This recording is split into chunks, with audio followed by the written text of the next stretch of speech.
Welcome to Around and Around, the OCD Circle. My name is Elizabeth, and I have been living with obsessive-compulsive disorder for over 60 years. I am not a therapist or a member of the medical community. I am just an ordinary person like yourself who will be sharing my thoughts and experiences with you, with the hope that you will feel less alone. If you don't have OCD, I hope you will learn some information that will help you understand this disorder better. Some of the topics I will be covering may be triggering for you as a listener. If so, I apologize in advance. Since I don't know what your triggers are, please refer to the episode summary in the show notes before listening to each episode. If at any time you feel like hurting yourself or ending your life, please call the 988 Suicide and Crisis Lifeline by dialing 988 if you are in the United States. It is open 24 hours a day, and you will be connected with the nearest crisis center to receive immediate counseling and local mental health referrals. Now, on to today's episode.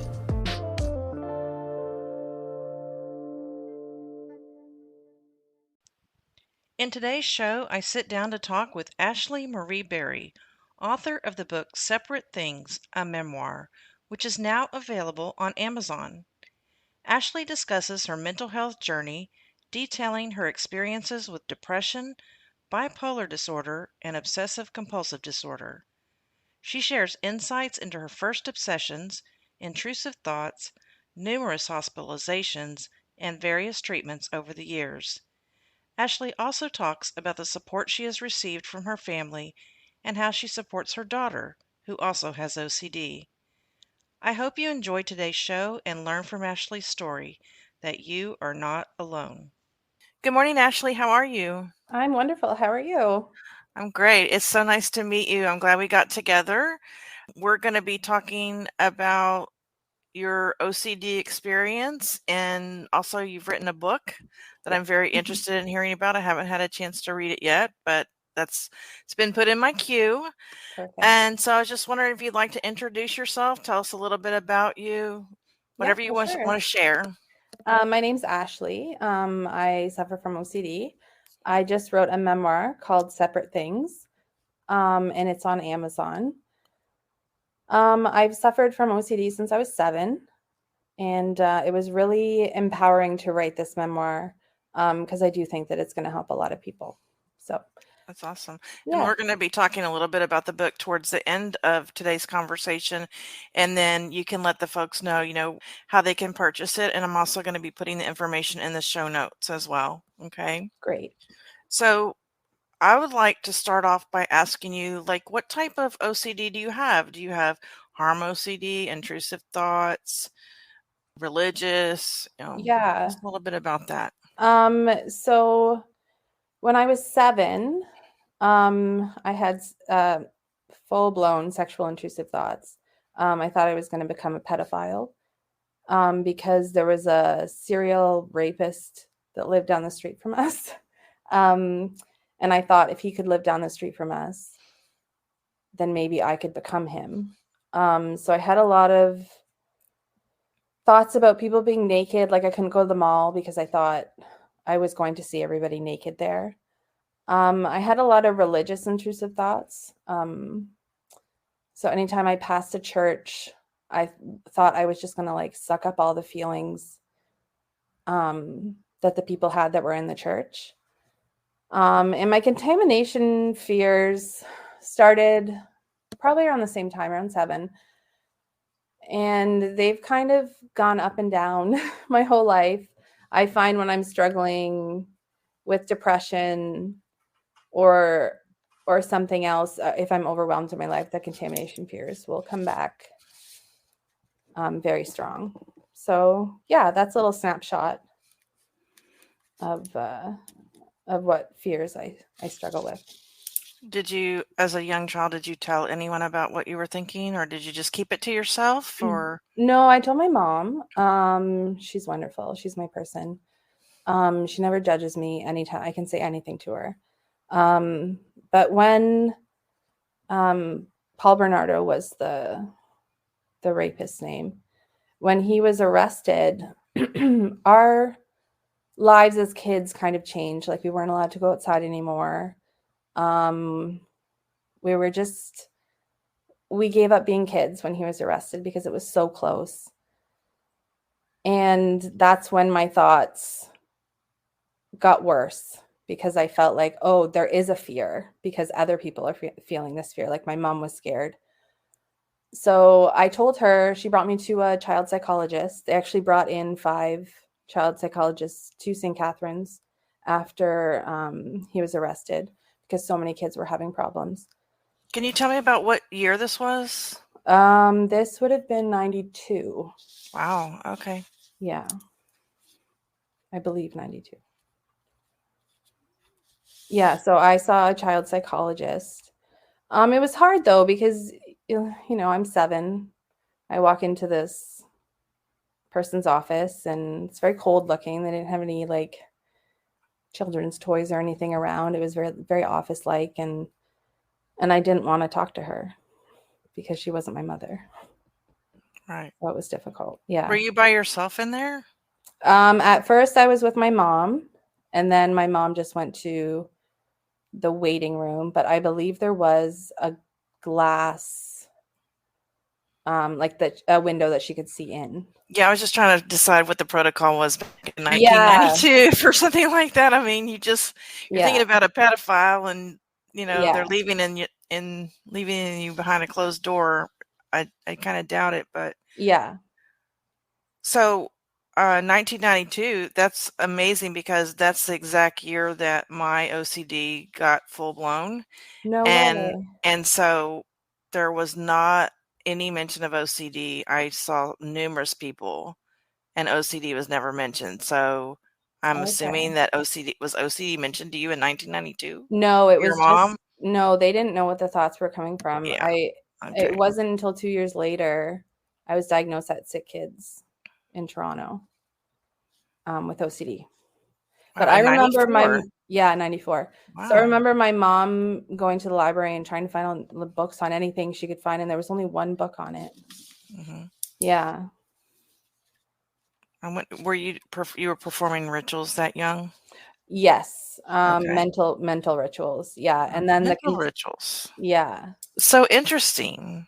Yeah, it's those I find those ones are hard though because people can't see them so they don't know Well, that you're suffering. that's why I can't believe this because in 1992, 93, 94, they had no idea what I had, and because I was not really at that point really performing physical rituals yet, Mhm. and so I kept using the word obsession, obsession, obsession, and they never would test me for OCD. They would only test me for Really? multiple personality disorder, They tried to shove it things in like somewhere. that.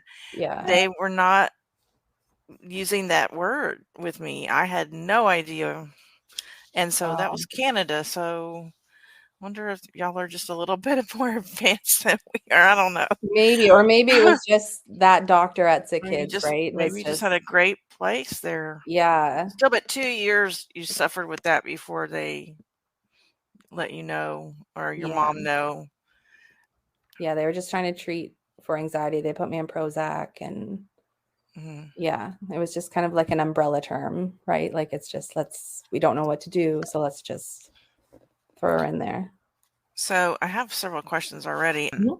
You were talking about driving by the churches. Were you in a religious family at all? No, not at all. Okay. We only went to church because all my neighbors went to church and we kind of wanted to be like as kids, we're like, we want to go to Sunday school. Mhm. Um, so my mom actually spoke to somebody that she met through somebody else who had OCD and said, if you can take her out of the church, that would be the best situation because he had religious intrusive thoughts and he knew that that could be a possibility for me. Mhm. But we went to public school and for some reason they were handing out these little red Bibles. And I was in grade 5 and I couldn't do anything wrong around this Bible, but I always had to carry it with me. So even if I thought something bad or I was thinking about having a thought that was bad, I thought I was going to go to hell Mhm. because of this Bible. Like I felt like this Bible was just like sucking up my thoughts. and was going to tell God, and then I was going to go to hell. And So that was this wasn't scary. wasn't coming from inside your family. This was just coming from you attending Yes, and people ministering to you and because there's such concrete rules, like don't do anything bad, don't do, and then my brain is like, oh my God, what if I do this, right? Yeah, it was Mhm. scary. And that one still comes back every once in a while.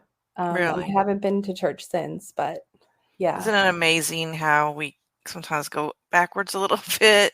Oh yeah, it Um, waxes and wanes for sure. Like mhm. just depending on, yeah, where I am in my life. And yeah, I like, still go back to I've done CBT and I've gotten mhm. rid of a lot of rituals, but I find myself sometimes going back to the same ones, even just for a little while. It just like calms me, Oh, okay. but then I stop. But it's just like kind of like revisiting an old friend, Oh, you know? but then you catch yourself, Yeah, right? and Which then is I just like I don't need this, and it's just, it's not helping me, and it's not mhm. solving anything, but I find myself going back and doing a few of them once Okay. in a while, especially when I'm in really a stressful situation, Yeah. Well, because so you're looking for comfort, right? And you said that right. perfectly that, yeah, that it Mhm, is comforting. mhm. Yeah. Did you ever So, do ERP for exposure? well, I guess you would call it that. I don't like I'm obsessed with people. I don't know if you've listened to any of my episodes on how my mind manifests, but I'm obsessed with one person, one specific person, and it could be somebody that I know, somebody I don't know, somebody I love, somebody I don't like, and it can go from 6 months to 6 years. Okay. So then I perform those rituals to keep them from getting sick or dying. I see. Okay. I forgot your question already. Oh, I said, Oh, oh, yeah, I was just asking about if you so ever did my exposure. exposure Yeah. therapy would be to expose myself to that person. So some of these people may not even know, but that would be like if if their face is on a screen, forcing myself to watch them, Oh, yeah, and see, that's exposure that therapy. would Yeah. be, it's that kind of thing. It's not like you're putting a tarantula in your hand, but But it's still the same. You're still exposing yourself to that. right. I feel Yeah. the anxiety for a little while and then turn it off, Mhm. or hear this person's name, like just, a lot of people that know me, they know that they're really not supposed to talk about this person right now. Mhm. And they'll say, I want to say this person's name. Is it okay or not? And I can make that decision. Oh, that's So good. then that's a way of exposing myself. Just the name can sometimes just blow Oh, everything up for me, that's so great that your friends let you know first before. yeah. Yeah, Yeah, that's nice. well, now they do, I'm 61, so I've been doing this for a long time. Mhm. Most people didn't know. So, Okay. you know, I was curious about, did it affect your schoolwork? Definitely. And the need to be perfect and me missing a lot of school because I physically couldn't get there clashed a lot because I always had to get 100% on every test on everything. But I was missing a lot of school because I just couldn't get out of my bed. I used to put towels down on the floor so I could walk to the bathroom. Um, but on days where the thoughts were just too much, I couldn't make it out of bed. So it was difficult. I missed a lot of school. A Yeah, lot I'm of a school. former teacher and I had several children that I taught who had Yeah. major anxiety. They missed a lot of school, and I don't know if your teachers knew that you had anxiety. Did your parents let them know that why you weren't in school? Like, Yeah, and some of them were really compassionate towards that, and some of mm, them were not. right. Yeah, some of them were just get over it, get her here. Mhm, Yeah, mhm. yeah. But my mom was awesome. She knew when I couldn't go in. So I mean, if you would have gone to school like that, can you mhm. imagine what your day and everyone else's day would have been like? Yeah, I mean, I feel like I just would have hid. I would have found a spot. I mean, you have to think about the priorities. Like, school is important, But mental Mhm. health is higher. Yeah, like I have a daughter who's autistic and she also has OCD, Uh-huh. and we had to pull her from school like Uh-huh. indefinitely. Uh-huh. Yeah. Because she was hiding in cubbies and the teachers just weren't understanding, and it was difficult for her, and now she's reading, writing. um yeah, she goes to a forest program so they learn outside, so she doesn't have any of the echoes in the room. And yeah, if I Mhm. had that option when I was younger, that would have been wonderful, like an alternative school. Mhm. Yeah. Do you have any specific triggers? Warts Say that are again. warts, like, Okay. um so this one I worked on with exposure therapy for over a year, and this is covered in the book. And I know when I say warts, people are like, what? Like, it doesn't seem like a huge thing. But I couldn't step where other people had stepped, even if they had socks on, because I thought that they would give me a wart. Mhm. And I had a wart on my foot and I had to get it burned off. And um, during the time that I had it, I had to shower with a glove on and then a plastic bag over my both feet. It was only on one foot, and then duct tape around my ankles, Mhm. because I didn't want to spread it anywhere. And that was the whole thing about the towels going to the bathroom too. I didn't want to step where my family had stepped. Mhm. So going out was impossible because I didn't want. And like my shoes, I couldn't touch the bottom of my shoes. I couldn't touch anything on my shoes. Like once they were off my feet, my mom had to move them. Um, and it just, like, I catastrophized this. And I thought that I was going to get just warts on my whole body. And like I would just turn into this human wart, and they'd have to like burn them off me, and then they would just keep coming. And then I would just be stuck in the hospital. And like even just talking about it now. I'm sorry. Yeah, No, it's no. hard. I know it's hard. Yeah. But there are people listening right now who can totally relate to this. Yeah, yeah, and it's why it does feel great to talk about it. Mhm. Um, but yeah, I did exposure therapy with my psychiatrist, and she would take me to the YMCA, and that wasn't step one. Like step one was touching a wart on a computer screen, kind of what you were talking about, Mhm. right? About looking at. So that was the first exposure. And we made kind of like a ladder going up, and we rated how hard things would be for me, like if that was a 5 out of 10, if that was a 4 out of 10. And so we started at the bottom. And as we worked up, she brought me to a spa, and I had to touch like all the pedicure equipment that other people's feet had touched. And then once like your anxiety goes up, like this, it goes up to 100. And so when it drops by half, then I can stop doing the exposure. So it was nice to feel that drop because I never really felt it before, right? Like it was more when I had a worry, I would just worry and worry and worry and worry and worry, until I took a nap or until I took medication. So it was nice to feel like myself, like inside, that it was dropping, like I was dropping it. Um, so the last one that was a 10 out of 10 on the ladder, we walked around the hospital in our bare feet. Mm. Yeah. And You are incredibly brave, Ashley. thank you. That took, mind you, that took over a year. Like it wasn't quick. Like I'm talking about it like it's Oh, quick, yeah. but it was, Little steps, yeah. yeah. Yeah. And I mean, I had homework, and I always did my homework. um, but yeah, my psychiatrist was incredible. Yeah, and now I still have a hard time at like public pools, but I can walk around in bare feet, and it's nice. It's not like holding me anymore, Mhm. right? Do you find that you can do exposure therapy now on your own without now that you know, like, the process, Yes. that you don't have to go every time there's something else that you have to go to your therapist and go, "Well, I need help with this."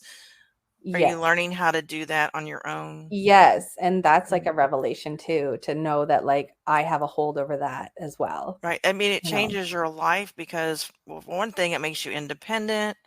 It's cheaper. You don't have Yeah, to go pay it's your cheaper. therapist, and you feel like such a sense of accomplishment, you Yes. know. Yes. So that's what I like to tell the listeners that, just because you're going in for ERP or CBT, that doesn't mean that you have to go in for, 100 sessions for the rest of your life. I mean, I still see mine, but Mhm.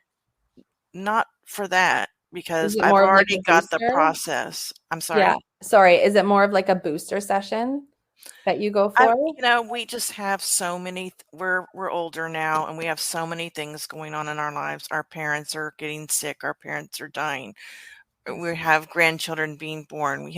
There's always something major going on in our lives, and when I just feel like I can't handle it anymore, all this, then I call her and I can just talk and Mhm.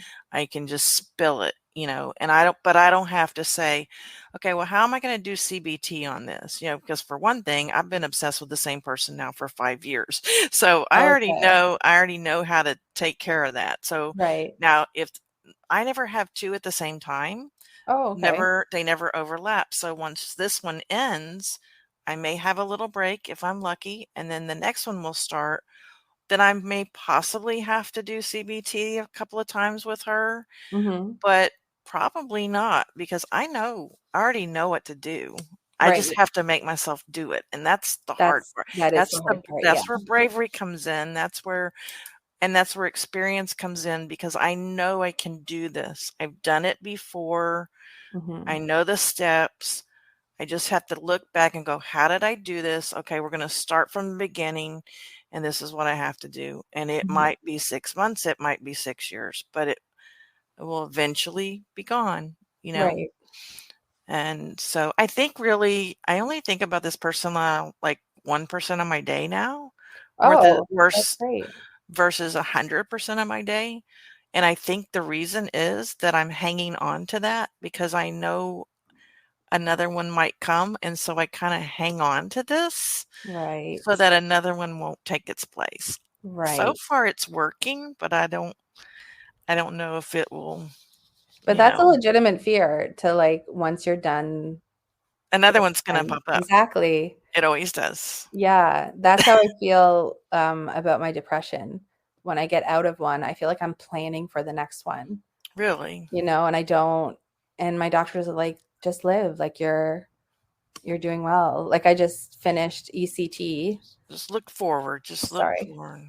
What's Yeah. ECT? Oh, electroconvulsive therapy. It's not for OCD, it's for depression. Okay, But I find when my OCD gets really bad, then I fall into a depression.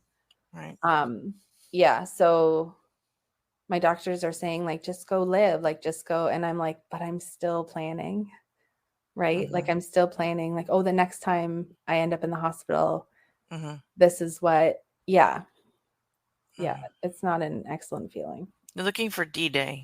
Yeah, right?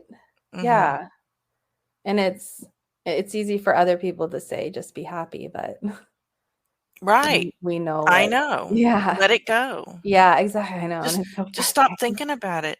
Just Yeah. stop thinking about it. I'm Yeah. like, "Don't you think I've tried that?" Like, Yeah. for the last 5 years, like, "Don't you think I've thought of that solution?" It's amazing how many people tell me that. "Just stop thinking about her." Yeah, and do And I'm people like, tell you, like, "Oh, I have a little bit of OCD?" "Okay." I just finished an interview with Tracy Mhm. Perkins. She was a patient on the reality show, The OCD Project, and we talked about that. Okay. So I would like your take on that. I find, like, I released my book last week, and I don't know if people are trying to, because I never wanna say to somebody, "No, you don't," because if they actually do have it, right? But in my mind, I do wanna say that. So I feel like people are just trying to connect with me and be like, oh yeah, I have a little bit of that too. Like knowing that the book was coming out and knowing, and I actually used to have business cards that I handed out that said, like I actually have OCD. I've been hospitalized 6 times. OCD is not like the funny little quirky thing that you're believing it to be. And so I just used to hand them a card and then walk away. What a wonderful idea. It is. I mean, it's passive aggressive, but but I mean, it made me feel better, right? Because I get this all the time, like, oh yeah, I have a little bit of that.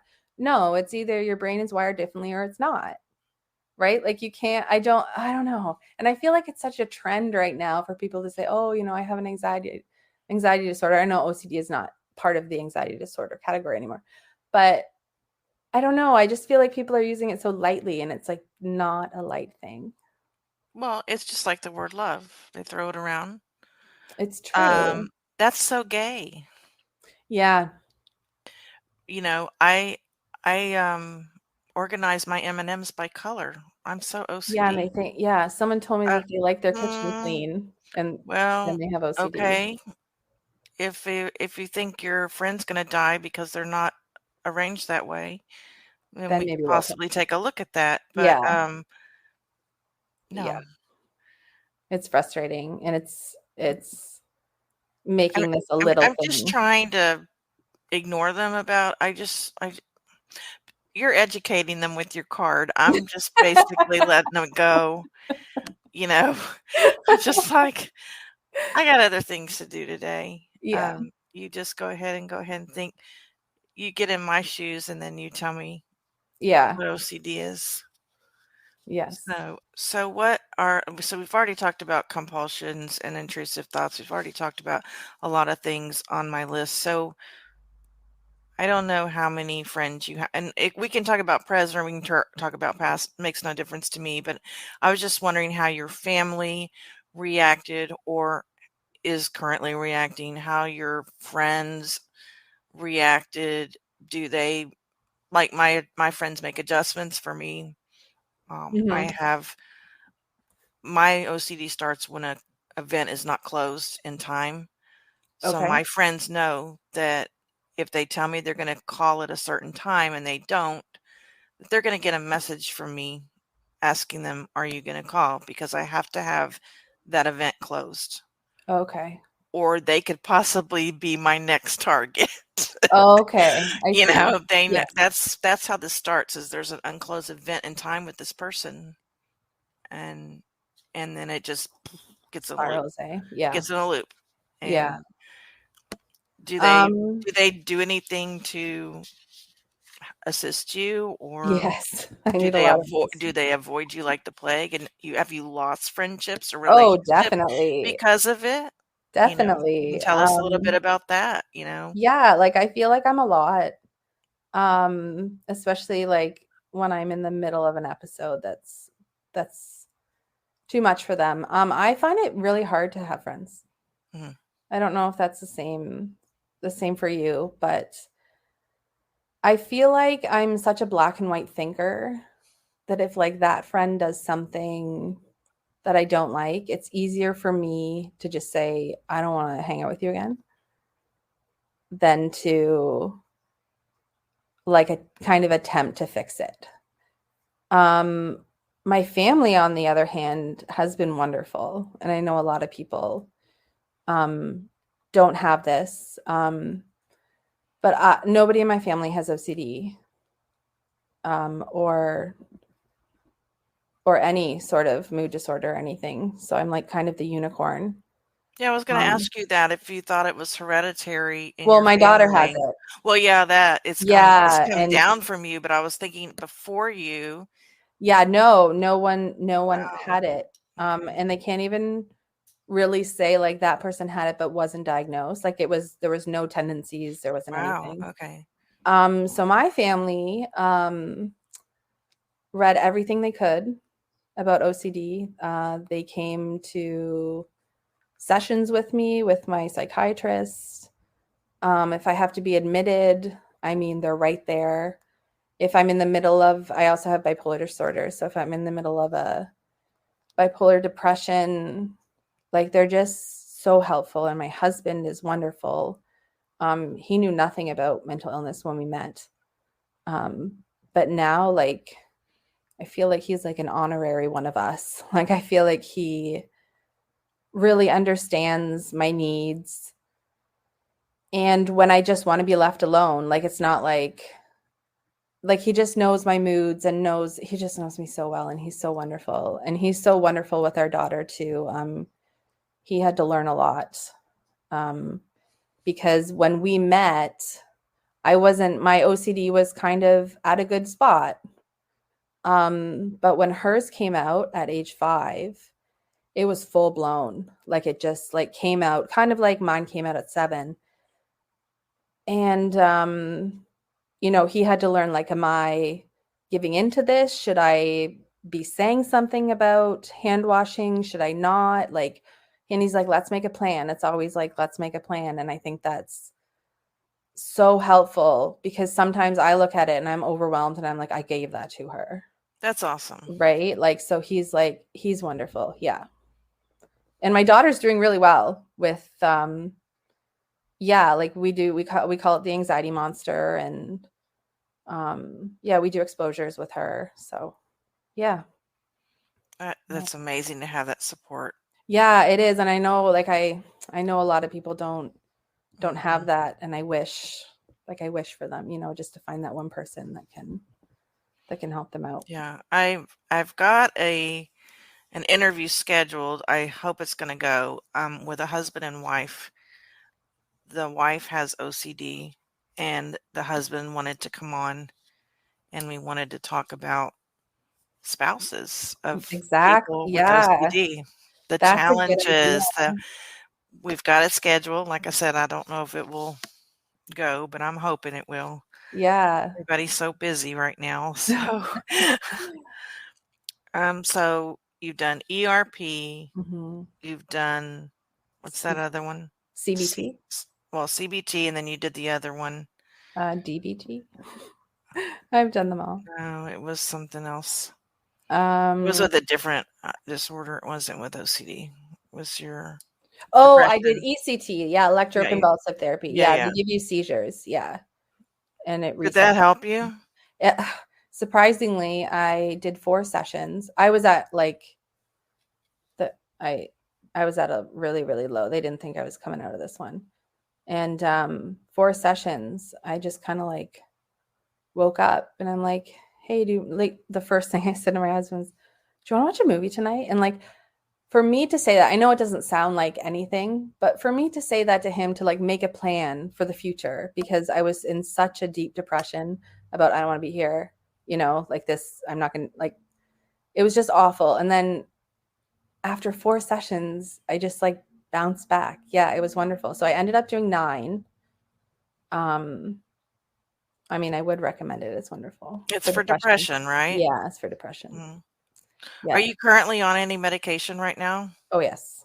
For depression?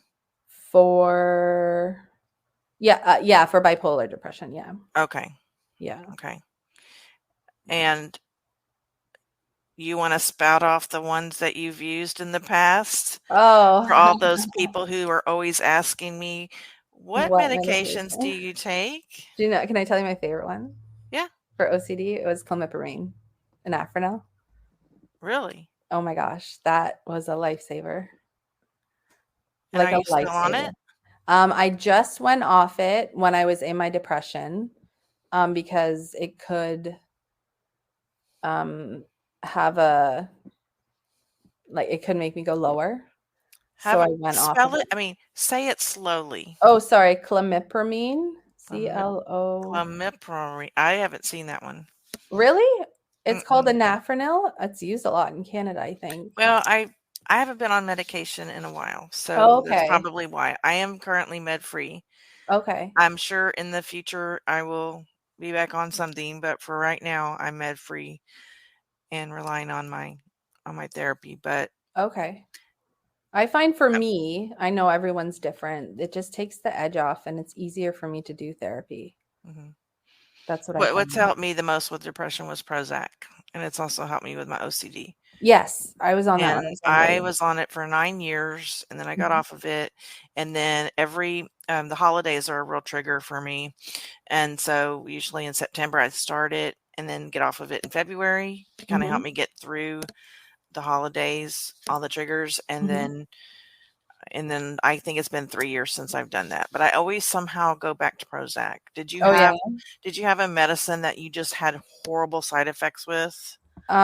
Yeah, Lamictal, I got the Okay. full body rash, like, all over my face Uh, and neck and, like, huge hives. So, yeah, I had to go off that one quickly because it was over my neck. Um, but other ones, like, I just find the first, like, 4 to 6 weeks are a little bit tough oh, because yeah. they make you drowsy and I had terrible stomach cramps for 2 weeks when I first started Prozac. oh, yeah. I almost didn't conti I said, "This is crazy, I can't do this," 'cause Yeah. I was a teacher, and I was, like, doubling over in the classroom, and I'm like, "This I can't do this," but once I got past it, it's Mhm. great. I But most had people stop double then, right? Yeah, they do, Mhm. and so you gotta give it at least 2 or 3 weeks, Yeah. please, and then with Boost Bar, I had double vision, so I was trying to play softball, and every time I was trying to hit the ball, I was seeing 2 balls coming Oh, towards me, so no. I got off that real quick. So what I guess my point is for everyone listening is we can tell you all these medications we've been on, the ones we like, the ones we don't, but you're gonna react to them all differently. Oh, So, definitely. you Yeah, know, it's just an answer that I don't like to give because what works for one person is not gonna work for the other person. right. I mean, Or a combination. it's great to get, um, Ashley throwing out that one that she really, really liked, and I might look into it, but I'm not gonna hold Ashley to it if it doesn't work for me Right. because it's just Exactly. you never know, and Yeah. especially when you're taking multiples and they Mhm. react with each other or you're taking medicines for other, ailments or whatever. And then your body type and I mean, there's just so much that comes into play with Yeah. medication. Like, everybody So metabolizes things differently, mhm, right? So mhm. it's yeah. And I was just having too many side effects. Like, I am no longer on blood pressure medicine. I am no longer on thyroid medication. I'm on nothing right now. I was just done with the side effects. It's kinda like I'm just clearing my body out of everything, and Okay. then I'm gonna kinda start over, I think, because I feel better without them than I did with them, if that makes, because I just Yeah. find that I was having side effects, and then I'd have to take a pill to counteract that side effect, and then I was feeling worse, and I was just like, Mhm. "Okay, we're just gonna stop here first because I don't have anything life-threatening. Now, if I had something life-threatening, that'd be totally different, I'm not asking people to go off their medications by any right now, knock on wood, I'm good. Mhm. My blood pressure's good, my thyroid's good, um, but Yeah. No, I understand, But like it can save your life. Medication can yeah. save your life, and gosh, I don't want my listeners to think I'm anti-meds at all.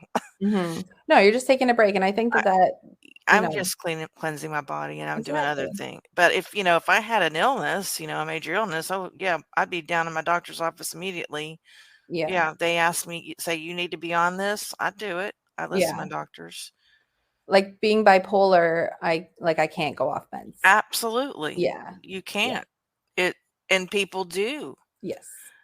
And I understand why they do because they think that they can do it without and they get Mhm. tired of it but Well, and some people can't afford it, and that's not fair either. right, Yeah. right. And boy, there's just something this country's gotta I don't know. I don't know where in Canada you are. I'm in the fall Niagara Falls. Oh, okay. I Yeah. know people there and I have family in Ontario and Waterloo, Kitchener Oh, area. okay. My dad has dual citizenship, so I've been to Niagara Falls and, Okay. you know, I love it there. So, are you currently employed or you stay Right now I'm home? on disability because Okay. of the last depression. Yeah, it lasted over a year. Yeah. But I do own my own company, small company. I'm not talking big company. I'm a costume designer for competitive dance. Mhm. And that's easy for me because it's flexible and I work from home. Right. And if I need to take a down day, I take a down day and no one's And see, affected. that's awesome. So, Yeah. I have a job, but I also started my own business, and in a few years I'm going to retire, but I've had to make adjustments in my job, which I think I've done an episode on that should have already come out. But I find I'm just can't wait till I retire because this business is so much better for me and my OCD. Good. And I love it. I I have to check constantly in this business. And Okay. I'm a mental checker, right? Okay. I don't count objects on the table, but I Mhm. mentally check everything. And so this business is made for that. Like I got a whole bunch of things to check every day when I get up and all day long, and it's like It's just feeding perfect. into it. Yeah. Yeah. Oh no. So you're a costume designer. Yes. That's awesome. Yeah, I do all the drafting myself and make all the patterns, and yeah, and I work with my mom. Mhm. Yeah, so that's helpful as well. Yeah. Would you like to tell us a little bit about your book? I mean, I want everyone to go over and buy it, so I don't want you to, Thank you. give a bunch of spoilers away and everything, but just like what led you to write this book? What should the audience expect when, you know, reading this book? What should they get out of it or Um, I think I wrote this book because it's the book I needed when I was diagnosed. Mhm. I think by learning from other people's experiences, I like that better than reading a self-help book Mm, because I can connect with that person, even though I don't know who they are, but I can connect with the book and be like, me too, you know? mhm, Like I had when I I just released it last week, and I had a message in my inbox the next day that was so nice, and it said, I don't even know who this person was, but they said, I read the chapter on sexual intrusive thoughts, and I've never told anybody this, but I have them mhm, too. mhm, And to me, if nobody bought the book after that, I've done my job.